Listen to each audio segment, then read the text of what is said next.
ওয়াশরুমে অজু করে নামাজ পড়লে নামাজ হবে কিনা।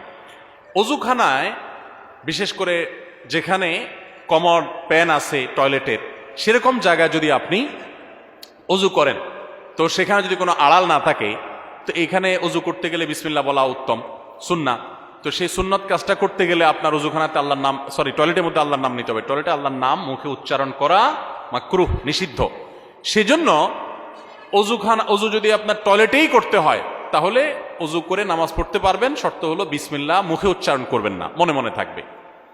আর সবচেয়ে ভালো হয় যদি টয়লেটের ভিতরে অজু না করে বাহিরে কোনো বেসিন টেসিনে অজু শুরু করে দেন, পাওটা ভিতরে গিয়ে ধুলেন, তাহলে সেটা সবচেয়ে উত্তম। সেরকম যদি কোনো ব্যবস্থা না থাকে, টয়লেটে অজু করলে অজু হয়ে যাবে, কিন্তু মুখে কি করা যাবে না, বিসমিল্লাহ বলা যাবে না, মনে মনে বিসমিল্লাহ বলবেন।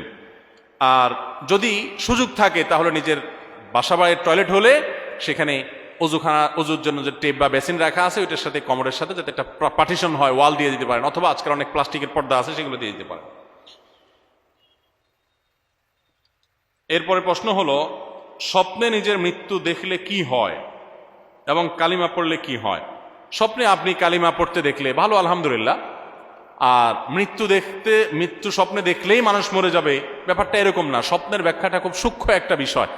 স্বপ্নের ব্যাখ্যা সম্পর্কে জানাশোনা মানুষ আমাদের সমাজে দিন দিন হারিয়ে যাচ্ছে। একসময় অনেক ছিল, এখন সেরকম আল্লাহওয়ালা মানুষ খুব বেশি পাওয়া যায় না।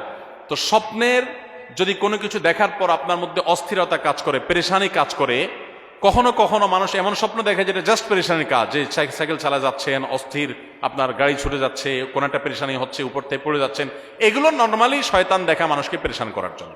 আর যদি কোনো স্বপ্ন আপনার কাছে মনে হয় বেশ ইন্ডিকেটমূলক, বেশ আপনার এটা ইঙ্গিত করছে, ইঙ্গিতবাহী কোনো স্বপ্ন ব্যাখ্যা আছে মনে হয়, বাট আপনার মধ্যে পেরেশানি লাগছে, দেখে আপনার কাছে খারাপ লাগছে, তখন আল্লাহর কাছে পানা চাইবেন। ঘুম ভাঙলে উঠে 2 রাকাত নামাজ পড়ার কথা হাদিসে বলা আছে, প্রতীকী থুতু বাম পাশে থুতু নিক্ষেপ করার কথা বলা আছে, এবং আল্লাহর কাছে পানা চাইবেন যেন স্বপ্নের ক্ষতি থেকে আল্লাহ তাআলা রক্ষা করেন। এর বাইরে বিশেষ কোনো করণীয় নেই। আর মন্দ স্বপ্ন দেখলে সেগুলো মানুষকে বলে বাড়ানো, এটা নিষেধ আছে হাদিসে, বলবেন না যারা তার কাছে। আর যদি আপনার এমন কিছু দেখেন যেটা দেখে আপনার কাছে ভালো মনে হয়, আপনি মারা যাচ্ছেন, বিসমিল্লাহ কালিমা পড়তেছেন, দেখা যাচ্ছে আলহামদুলিল্লাহ ভালো, আপনি আরো ঈমান আমলের কাজ আরো বাড়াই দিবেন ইনশাআল্লাহ। আমার জন্য একটা পাত্রী দেখতে যায়, আমার বাবা মা সবকিছু ঠিক আছে, যৌতুকের কারণে আমার বাবা আনতে চাচ্ছে না। আমি ওই মেয়ের মা বাবাকে রাজি করে বিবাহ করেছি, এই কাজটা আমি কি ঠিক করেছি? দয়া করে উত্তরটা দিবেন। আপনার মা বাবা যদি যৌতুক আশা করে, তারা যৌতুক দিবে না দেখে সেখানে বিয়ে করাবে না, তাহলে সেক্ষেত্রে আপনি উদ্যোগী হয়ে বিয়ে করে অন্যায় করেননি।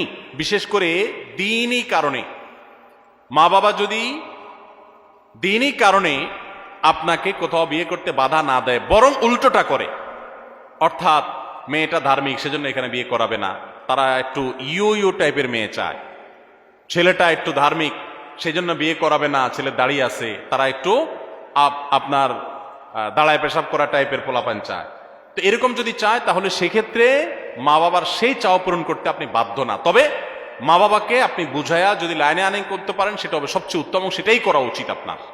তো আপনি যেহেতু করে ফেলেছেন, এখন মা বাবাকে সন্তুষ্ট করে ফেলবেন আপনার আচরণ দ্বারায়, আখলাক দ্বারায়, উত্তম ব্যবহার দ্বারায়।